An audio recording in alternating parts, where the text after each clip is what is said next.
नमस्ते। मैं हूं राहुल और आप देख रहे हैं मेरा रुख। इंडियन रुपया गिर रहा है, बल्कि सही कहें तो पिछले एक साल से इसकी वैल्यू लगातार घट रही है। सिर्फ एक साल में रुपया 5% से भी ज्यादा कमजोर हो चुका है। एक्सचेंज रेट की चर्चा सिर्फ खबरों तक सीमित नहीं, बल्कि ये राजनीति का भी अहम मुद्दा रहा है।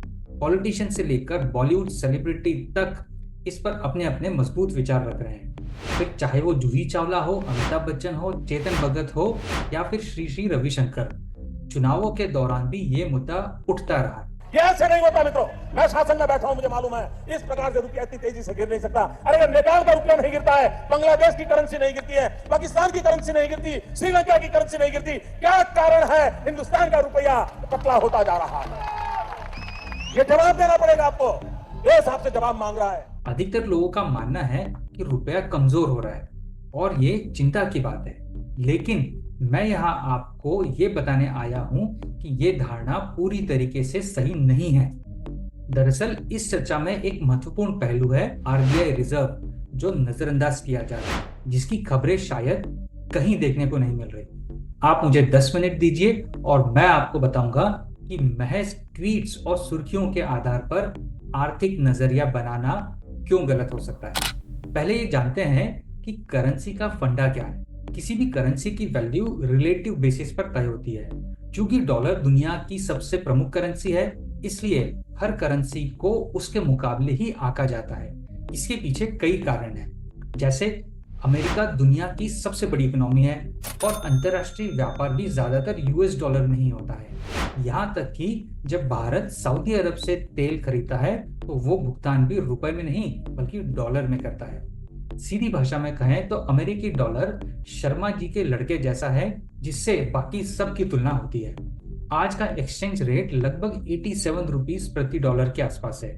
ये रेट डिमांड और सप्लाई पर निर्भर करता है। अगर रुपये की मांग बढ़ती है तो इसकी वैल्यू बढ़ती है, और अगर डॉलर की मांग बढ़ती है तो रुपये की वैल्यू कम होती है।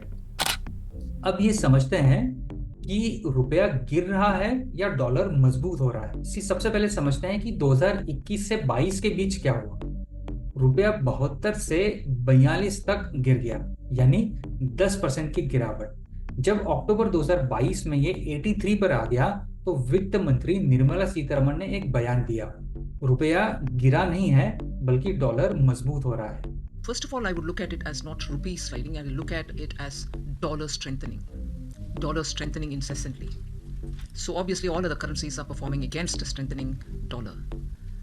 And I'm not talking technicalities, but it is a matter of fact that India's rupee probably has withstood this dollar, rates going up, the exchange rate in favor of dollar strengthening is there, and I think Indian rupee has performed much better than many other emerging market currencies. इस पर राजनीतिक प्रतिक्रिया भी बहुत आई। राहुल गांधी ने tweet किया कि 121 देशों में भारत की रैंकिंग 107वीं है भुखमरी के मामले में। क्या आप सरकार कहेगी कि भुखमरी नहीं बढ़ रही है बल्कि दूसरे देशों में कमजोर हो रही है? लेकिन असल में वित्त मंत्री गलत नहीं थी। सिर्फ रुपया ही नहीं बल्कि कई दूसरी करेंसीज भी डॉलर के मुकाबले कमजोर हुई है। चाइनीज युआन की वैल्यू 4.1% गिरी है, जबकि रुपया सिर्फ 1.6% गिरा है।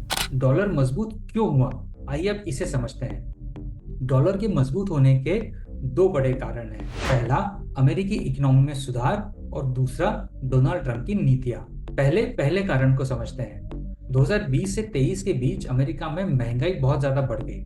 जब महंगाई बढ़ती है तो सामान महंगा हो जाता है और लोग कम खरीदारी करते हैं, जिससे अर्थव्यवस्था प्रभावित होती है। इसे कंट्रोल करने के लिए अमेरिका के फेडरल रिजर्व ने ब्याज दरें यानी इंटरेस्ट रेट बढ़ा दी। जब ब्याज दरें बढ़ी तो निवेशकों ने अमेरिका में इन्वेस्ट करना ज्यादा फायदेमंद समझा। इसका सीधा असर डॉलर की मांग पर पड़ा और डॉलर मजबूत हुआ। अब दूसरे कारण को समझते हैं। डोनाल्ड ट्रंप चाहते थे कि डॉलर कमजोर हो ताकि अमेरिकी निर्यात बढ़े, लेकिन उन्होंने उल्टा एक नई टैरिफ पॉलिसी लागू कर दी, जिससे अमेरिका में विदेशी इंपोर्ट महंगा हो गया और डॉलर की मांग और ज्यादा बढ़ गई।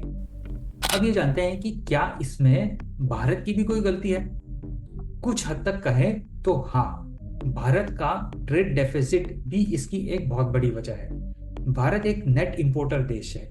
हम जितना एक्सपोर्ट करते हैं उससे ज्यादा हम इंपोर्ट करते हैं। तेल, डिफेंस इक्विपमेंट, गोल्ड और अन्य जरूरी सामान के इंपोर्ट के लिए हमें डॉलर में भुगतान करना पड़ता है, जिससे डॉलर की मांग और बढ़ती रहती है। सरकार ने गोल्ड इंपोर्ट ड्यूटी को 15% से घटाकर 6% कर दिया। इससे गोल्ड इंपोर्ट 4 गुना बढ़ गया और रुपया कमजोर हो गया। कमजोर रुपए जब होता है तो फायदा होता है या नुकसान होता है, अब इसे समझते हैं। अगर आप आईटी सेक्टर या फार्मास्यूटिकल इंडस्ट्री में हैं तो कमजोर रुपया आपके लिए फायदेमंद है।